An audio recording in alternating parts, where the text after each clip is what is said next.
할렐루야. 지난 시간에 이어서 오늘은 요한계시록 5장 2편, 지난 시간에는 1편을 말씀드렸어요. 오늘 2편으로 다시 한번 5장에 대해서 좀 더 새로운 각도로 말씀을 드리고자 합니다.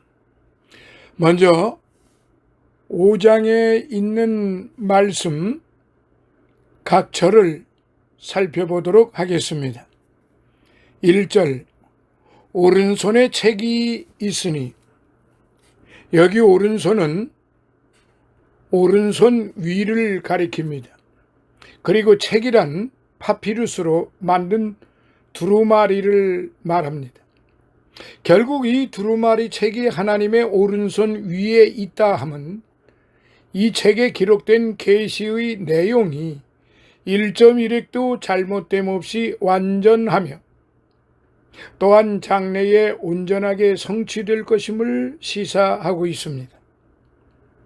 한편 여기 책의 내용에 대해서는 구구한 해석이 많으나 이는 아마 장차 말세에 이루어질 세상의 장래에 관한 계시로 봄이 좋을 듯합니다. 안팎으로 썼고, 두루마리는 당시 종이의 원료인 파피루스를 얇게 펴서 네모 반듯하게 서로 연결시켜 만든 책으로서 대개 가로쓰기로 쓰여졌습니다. 뿐만 아니라 당시 두루마리는 공식 문서인 경우 파피루스의 한쪽 면에만 글을 쓰는 것이 상례였는데, 개인적인 사신으로 사용될 경우에는 파피루스의 양면의 글씨를 기록하기도 하였습니다. 7인으로 봉하였더라.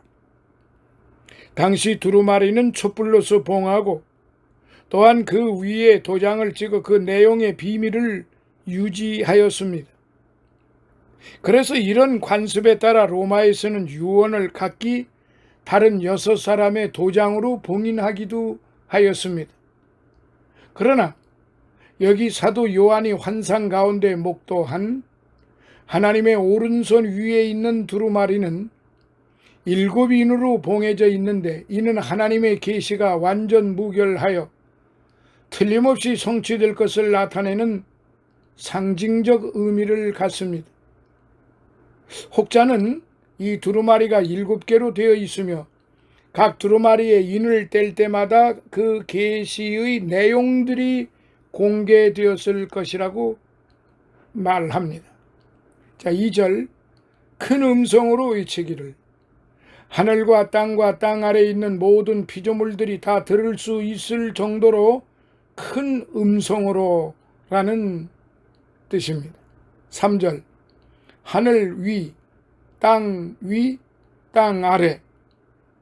여기 하늘 위는 천상의 거룩한 존재들, 즉 천사를, 땅 위란 지상에서 살아 숨쉬는 존귀한 주의 백성들을, 그리고 땅 아래는 죽어서 음부에 있는 영들을 가리킨다고 봅니다. 능히 할 이가 없더라. 천상이나 지상 지하의 어떤 피조물도 감히 하나님의 오른손 위에 있는 두루마리를 펼칠 수 없음을 강조적으로 보여줍니다. 실로 세상에, 심지어는 영물들조차도 어떤 피조물도 장래에 나타날 세상의 운명을 세세하고 정확하게 알 수 없을진데, 감히 누가 이 두루마리의 인을 떼고 하나님에게 속한 비밀을 읽을 수 있겠는가?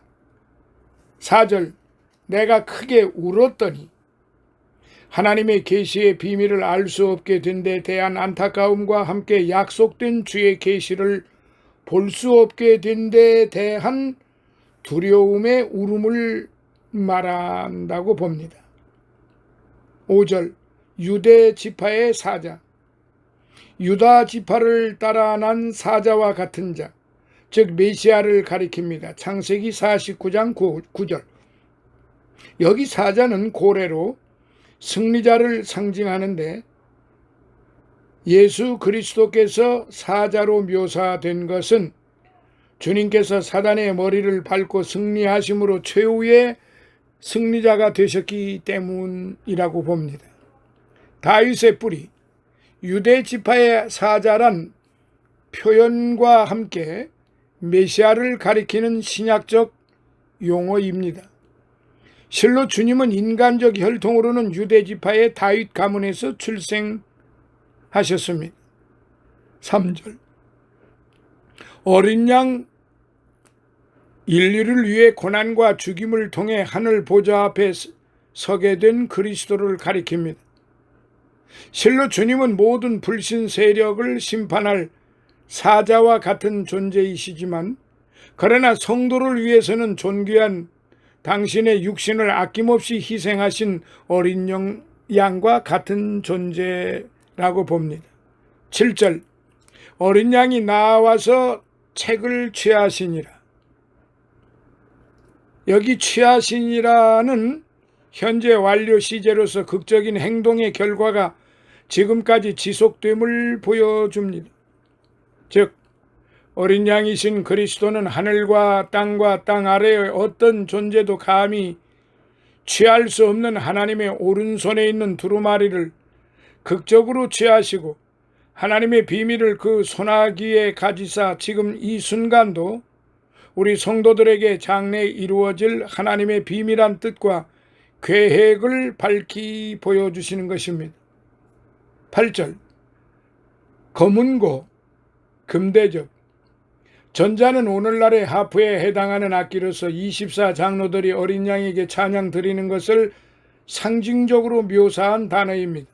또한 후자는 구약 당시 성소에서 기도할 때 피웠던 분향단의 대접을 가리키는 듯한데 기도에 대한 상징적 의미로 사용되었습니다. 아무튼 양자는 곧 24장로들이 하나님의 오른손에 있던 두루마리를 취하신 어린 양에게 찬양과 기도로 영광 돌리는 모습을 보여줍니다.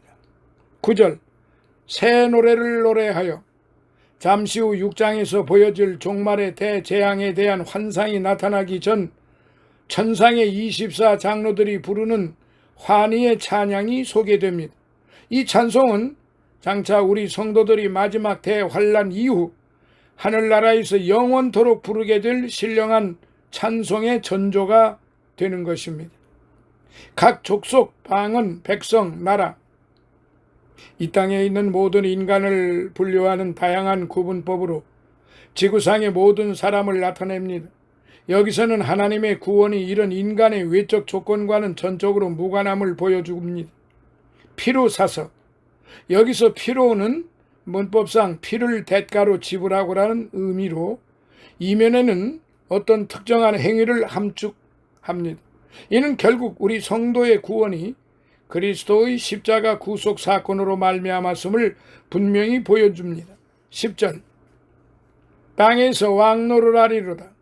성도는 비록 이 땅에서 고난당하지만 그러나 그리스도의 은혜로 말미암아 죄와 육신의 정욕을 이기고 승리자로서의 삶을 살게 된다는 의미입니다. 이런 자는 마지막 날 주의 나라에서도 그리스도와 함께 왕노릇하는 영광을 얻게 됩니다. 11절 만만천천 하나님의 보좌와 그 주변의 네 생물 장로들을 둘러선 천사들의 수요가 무수함을 나타내는 상징적 표현입니다. 12절 능력, 부, 지혜, 힘, 존귀, 영광, 찬송 어린 양 즉 그리스도의 속성이 7가지로 묘사되는 바 이는 곧 그리스도의 완전 무결하신 속성들을 보여줍니다. 자, 그 상징적 의미를 다시 한번 살펴보면 능력, 구원과 능력, 심판 능력의 완전하심, 부, 영육간의 부요하심, 지혜, 모든 것을 꿰뚫어 아시는 전지하심, 힘, 무소불위하신 강력하심, 존귀, 본질상 고귀하심, 영광, 만물을 지으시고 만유 위에 존재하심, 찬송, 주님만이 경배받으시기에 합당하심, 13절 봅니다. 모든 만물이 가로되 내 생물과 24장로 천사들에 이어 모든 피조물들의 찬송이 언급됩니다. 이는 바울의 표현대로 아담의 타락 이후 더럽혀진 우주의 모든 피조 세계조차도 만물의 회복을 간절히 사모하는 모습을 보여줍니다. 로마서 8장 20절로부터 21절. 자, 끝으로 14절. 아멘 하고 요한이 본 천사의 환상이 끝나는 장면입니다. 사랑하시는 성도 여러분, 자, 이제 5장, 요한계시록 5장 2편으로서 이제 구체적으로 좀 살펴봐야 되겠습니다. 바로 앞장 4장에서는 장차 임할 사건들, 곧 종말의 심판 때에 모든 존재하는 것들을 친히 심판하실 하나님과 그분의 영광스러운 보좌 주변의 장면들이 소개되었습니다. 이에 본장에는 7개의 봉인으로 인봉한 책과 어린 양 되신 예수 그리스도에 관한 영광스러운 장면이 소개되고 있어요. 그중 본문에는 어린 양이 되신 예수께서 오직 당신만이 열 수 있는 7개의 인봉한 책을 성부 하나님으로부터 받는 장면이 묘사되어 있습니다. 결국 본문은 성부 하나님의 비밀한 역사를 알고 계신 그리스도 예수께서 이 역사의 최종 완성자이심을 분명히 보여준다고 할 것입니다. 자, 그러면은 구체적인 설명 첫 번째, 비밀에 붙여진 인봉된 책. 비밀에 붙여진 인봉된 책. 사도 요한은 보좌에 앉아 계신 하나님께서 손에 당시 일반적이었던 두루마리 형태의 한 책을 들고 계신 것을 보았습니다. 그런데 그 책은 7인으로 봉해져 있었습니다. 옛날 인으로 봉인된 책은 주로 토지를 매매할 때, 빚 때문에 상속받은 기업을 저당 잡힐 때 두루마리 증서에 그 모든 내용을 기록하고 그 겉면에 거래 당사자 또는 보증인 서명 날이 난 후에 그 두루마리를 봉해두는 관례가 있었다고 합니다. 이때 채무자가 빚을 모두 갚거나 채무자의 대리인이 채무자의 빚을 대신 갚아줄 경우에 한해서 봉인한 두루마리를 열 수 있었습니다. 아무튼 본서에 언급된 대로 하나님의 수중, 하나님의 손에 곧 하나님의 절대적인 권세 아래 놓여 있던 책은 7인으로 봉하여져 있었습니다. 여기서 7이라 하면 완전하고 절대적인을 상징하는 수입니다. 그런 점에서 볼 때 여기 7인으로 봉해졌다는 것은 장차 나타내려는 하나님의 목적이 철저히 비밀에 붙여졌음을 보인 것입니다. 실로 이 봉인된 책을 통해 세상과 교회에 대한 하나님의 섭리의 계획과 방법이 선포되고 확정이 됩니다. 하지만 그 모든 것이 우리에게는 철저한 비밀로 남아있을 뿐입니다. 진정 우리는 하나님의 섭리하심을 피조물의 눈과 지식으로서는 도저히 이해할 수 없음을 알아야 합니다. 왜냐하면 우리 인간은 우리의 죄악으로 인해 우리의 기업인 하나님의 자녀로서의 모든 권리와 영예를 상실해버린 채 단지 영적 무지와 영적 어두움 상태에 놓여 있었기 때문입니다. 그런데 이 비밀은 7부분으로 되어 있는데 한 번에 개봉되지 않습니다. 점진적으로 개봉이 됩니다. 즉 하나님의 섭리의 비밀은 하나의 광경이 끝나면 또 다른 광경이 나타나도록 개봉되면서 최종적으로 종말과 더불어 드러나게 되는 것입니다. 피조물은 그 비밀의 책을 열 수도 읽을 수도 없습니다. 오직 주님만 열고 읽을 수가 있는 것입니다. 따라서 우리 스스로는 심히 절망할 수밖에 없는 존재입니다. 그러나 우리는 우리를 사랑하시는 하나님으로 인하여 항상 소망 가운데 즐거워할 수 있습니다. 그런 점에서 볼 때 한번 하나님의 사랑을 체험하고 한번 하나님을 본 자는 하나님을 보기를 더욱 사모하는 것입니다. 또한 그의 영광을 본 자는 그의 뜻을 알기를 원합니다. 선한 사람은 하나님의 섭리의 비밀을 보기를 매우 열심히 사모하는 사람입니다. 그러한 바람이 이루어지지 않는다면 그 사람에게 있어서 슬픔이요 비탄일 뿐입니다. 그토록 신실했고 주 예수로부터 지극한 사랑을 받았었던 사도 요한이 하나님의 뜻이 기록된 책을 볼 수 없어서 눈물을 흘렸음에야 많은 사람들이 그리스도의 복음에 대한 무지 때문에 눈물 흘리는 것이 당연하지 않습니까? 자, 두 번째, 비밀한 책을 여실 그리스도. 비밀의 책을 여실 그리스도. 이 세상에서 우리 자신에 관한 문제에 있어서 우리가 바로 앞의 일을 알 수 없다 하여 슬퍼할 필요가 없어요. 미래의 일에 대해 알고자 하는 기대나 또는 미래의 재앙에 대한 예견은 오직 하나님의 주권에 속한 일일 뿐입니다. 정녕 미래의 일들에 대한 지나친 고민은 현재 우리가 지닌 성도로서의 의무나 또는 세상과의 싸움을 계속해야 하는 신령한 영적 전사로서의 우리 처지에 적합치 않은 생각입니다. 오히려 우리의 분수를 뛰어넘은 그러한 생각은 우리의 축복스러운 오늘 하루하루의 날들을 비참하게 만드는 것입니다. 우리는 다만 하나님께서 알려주신 것만큼 알고 믿을 때 우리의 신앙생활은 하나 흐트러짐이 없이 온전히 유지해 갈 수 있을 것입니다. 사실 하나님께서는 성경의 약속과 예언을 통해서 성도와 교회에 일어날 마지막 사건이 무엇인지를 제한적으로나마 알려주셨습니다. 그런 점으로 인해 우리는 하나님의 말씀인 성경을 통해 우리가 알기에 필요한 모든 것을 배울 수 있는 것입니다. 그리스도는 중보자로서 하나님과 그리고 목자들과 백성들 사이에 서 계십니다. 그리스도는 사자로 불리워지고 있습니다. 여기 사자는 그 용맹과 기지로서 뭇짐승들을 이겨내는 짐승입니다. 마찬가지로 사자이신 그리스도는 십자가에서 피 흘리심으로써 사단의 머리를 짓이기시고 끝내 승리하셨습니다. 진정 예수 그리스도는 바로 우리의 죄를 없애시기 위해 이 땅에 오신 메시아시요 왕이십니다. 창세기 49장 9절로부터 10절, 로마서 16장 20절. 한편 그리스도는 또한 죽임을 당한 어린 양으로 나타납니다. 그리스도는 천국에서 우리들의 죄와 허물을 변호하기 위해 십자가 제단에서 희생 제물로 돌아가셨어요. 즉 그분은 앞서 언급한 봉인된 책을 열어주시기 위해 자신을 희생시켜 주신 채무자인 우리의 대언자요 대속 제물이 되어주신 것입니다.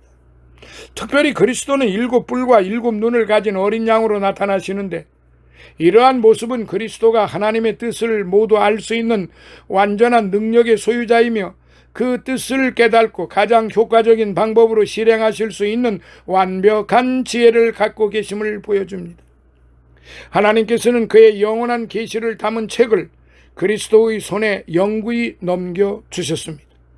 그리고 그리스도는 기꺼이 그리고 기쁜 마음으로 그 책을 당신의 손 안으로 영구히 취하셨습니다.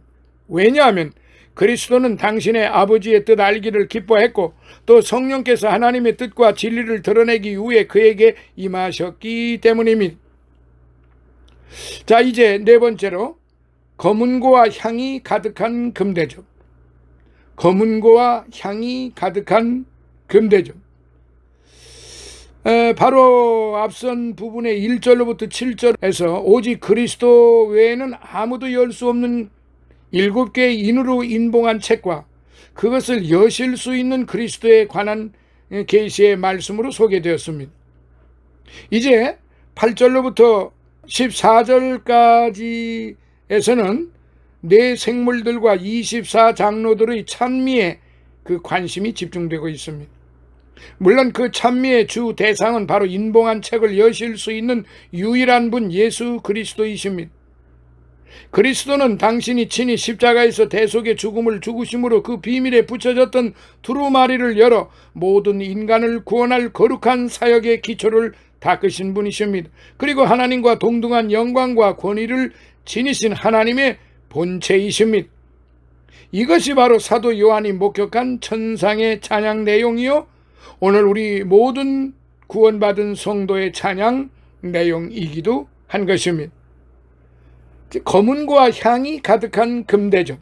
네 번째, 하나님께서 중보자를 통해서 은혜와 자비로 인간을 다스리시는 것을 본다는 것은 온 세상의 기쁨이 아닐 수 없어요. 하나님께서는 단지 창조자로서 세상을 다스리는 것이 아니라 구세주로서 세상을 다스리십니다. 본문에서 사용된 검은고는 하나님을 경배하는 도구입니다. 또한 대접은 성도의 기도를 상징하는 향으로 넘쳐 흐릅니다. 즉, 본문의 검은고와 대접을 통해 찬양과 기도는 항상 병행함을 알 수 있습니다. 그리고 검은고의 소리가 아름답고 향의 냄새가 향기로운 만큼 하나님은 성도의 찬양을 아름답게 받으시고 성도의 기도를 향기롭게 흠양하실 것입니다. 물론 성도의 찬송과 기도가 단지 하나님께만 이처럼 아름다운 것은 아니에요. 찬송과 기도를 올리는 성도 개개인의 찬송 중에 신령한 기쁨을 얻고 또 기도 중에 신령하고 신선한 향기를 체험하게 되는 것입니다. 특별히 새 노래로 노래하는 심령 9절, 곧 구원받고 중생한 영혼으로서 새로운 감격으로 하나님을 찬양하는 심령에게는 더더욱 그러할 것입니다. 사랑하시는 성도 여러분, 오늘 우리가 하나님 앞에 찬양할 때 하늘로부터 내려오는 신령한 은혜를 받지 않았습니까? 성령의 충만한 은사를 받지 않았습니까? 기도할 때 우리가 성령을 통하여 응답을 받지 않았습니까? 성령을 통하여 우리는 참으로 뜨거움의 은사를 받고 섬기는 은사, 가르치는 은사, 봉사하는 은사, 구제하는 은사, 방언하는 은사, 사랑하는 은사 등등 우리는 각종 은사를 받지 않습니까? 이 모든 것이 하나님 앞에 기도하고 찬양을 드릴 때 그런 신선한 향기를 신령하고 신선한 향기를 체험하게 되는 것입니다. 자, 이제 다섯 번째, 마지막으로 나라와 제사장으로 삼아주신 그리스도. 나라와 제사장으로 삼아주신 그리스도. 예수 그리스도는 그의 백성들을 죄와 허물과 사단의 속박으로부터 구원하시기 위해 친히 죽음을 당하시고 피 흘리셨습니다. 이렇게 하심으로써 죄로 인해 억만금을 빚져 있던 죄에 노예된 우리를 속량하실 수 있게 되신 것입니다. 실로 이 같은 대속의 은혜는 단지 은이나 금같이 없어질 것으로 한 것이 아니요 오직 흠없고 점없는 어린 양 같은 그리스도의 보배로운 피로 하신 것입니다. 베드로전서 1장 18절로부터 19절. 이처럼 그리스도 예수께서는 당신의 백성들에게 자유를 주셨을 뿐만 아니라 통치의 권한, 왕, 제사장이 될 수 있고 최고의 명예를 주셨습니다. 10절. 즉 왕과 제사장으로 삼아주신 것입니다. 베드로전서 2장 9절. 특별히 여기서 왕으로 삼으셨다는 것은 그들 스스로의 영혼을 죄악으로부터 보존하며 그리스도를 힘입어 세상과 사단을 정복하도록 하는 것이며, 제사장으로 삼으셨다는 것은 그들 스스로가 자유롭게 영적 제사를 드릴 수가 있고 하나님께 즐거운 봉사를 할 수 있는 자유를 주셨다는 것입니다. 진정 모든 피조물에 의하여 아버지 하나님과 동등하게 경배받을 수 있는 분명한 분이 그리스도가 아닙니까?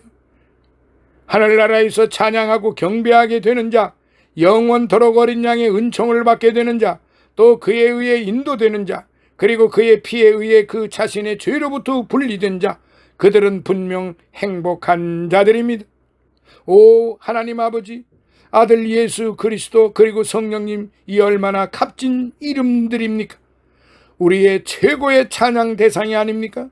모든 피조물들은 이 성삼위 하나님의 위대하심을 땅끝까지 선포해야 할 것이며 성삼위 하나님의 존엄하심을 영원히 경배하여야 할 것입니다.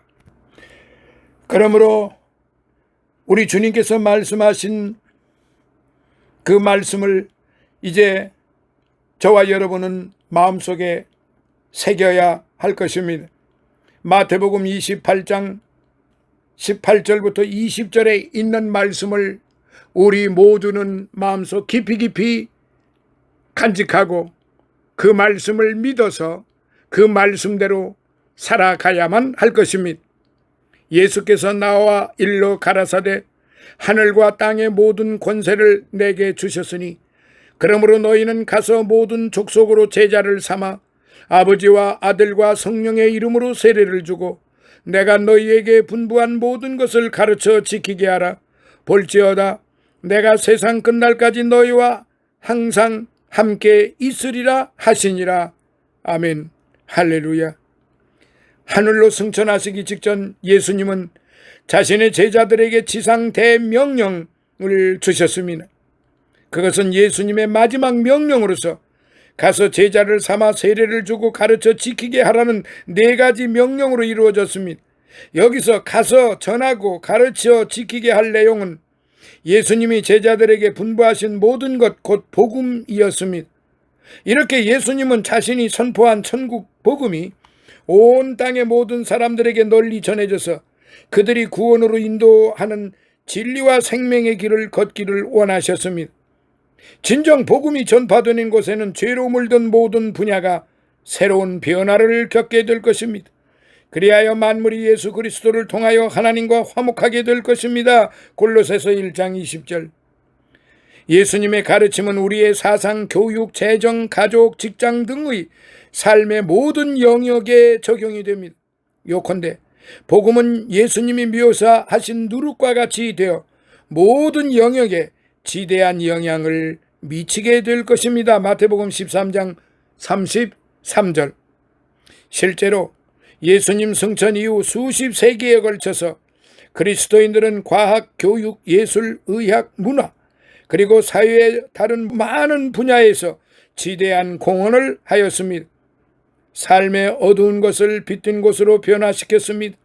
복음의 빛은 이 세상에서 어둠의 세력을 몰아냈고 하나님의 나라를 확장시켰습니다. 그렇다면 복음의 영향력이 아직도 미치지 못하고 있다고 생각되는 분야는 어디입니까? 바로 그런 곳을 향하여 가라고 오늘도 주님은 여전히 저와 여러분들에게 명령하고 계십니다. 할렐루야. 이 말씀을 받아서 우리 모두가 다 항상 우리와 함께 하시는 주님의 그 명령을 받아서 모든 족속으로 제자를 삼아 아버지와 아들과 성령의 이름으로 세례를 주고 내가 너희에게 분부한 모든 것을 가르쳐 지키게 하라는 그런 사명을 가지고 이 땅 위에서 주님이 오시는 날까지, 주님의 나라가 임할 때까지 우리는 최선을 다하여 이 복음 전하는 그러한 복되고 보배롭고 거룩하고 존귀한 그러한 성도들이 되시기를 예수님 이름으로 축원합니다. 할렐루야. 감사합니다. 이제 요한계시록 5장 1편과 2편을 마무리했고 다음 3편으로 이제 마무리를 짓도록 하겠습니다. 감사합니다.